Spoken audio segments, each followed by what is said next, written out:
Hello everyone. इस video में हम क्लियरली समझेंगे डिफॉल्ट टैक्स रिजिम से बाहर आने की टाइम लिमिट। असेसमेंट ईयर 2024-25 से न्यू टैक्स रिजिम को डिफॉल्ट टैक्स रिजिम बना दिया गया है।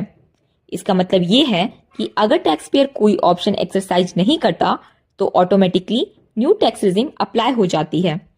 टैक्स पेयर के पास अभी भी ऑप्शन है डिफॉल्ट टैक्स रिजिम से शिफ्ट आउट करने का। ये ऑप्शन दोनों के लिए अवेलेबल है, जिनका इनकम फ्रॉम बिजनेस है या जिनका income from other than business है। अब बात करते हैं एक्चुअल टाइम लिमिट की। जिन टैक्स पेयर की बिजनेस या प्रोफेशन से इनकम नहीं है वो इनकम टैक्स रिटर्न फाइल करते time old tax regime choose कर सकते हैं। ऐसा कोई सेपरेट फॉर्म फाइल करना रिक्वायर्ड नहीं होता है।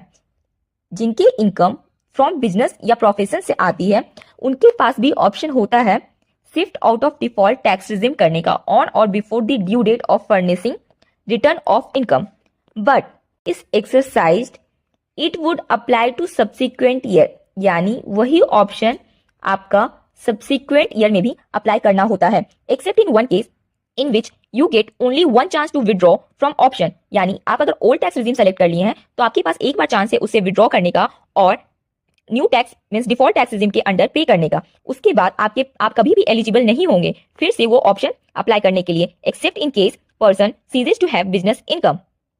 सो ये बहुत जरूरी होता है क्या आप रिटर्न फाइल करने के टाइम अपना इनकम चेक कर लीजिए क्या आपके लिए ओल्ड टैक्स रिजिम बेनिफिशियल है या new tax regime. Like, subscribe and share for more related information. Thank you.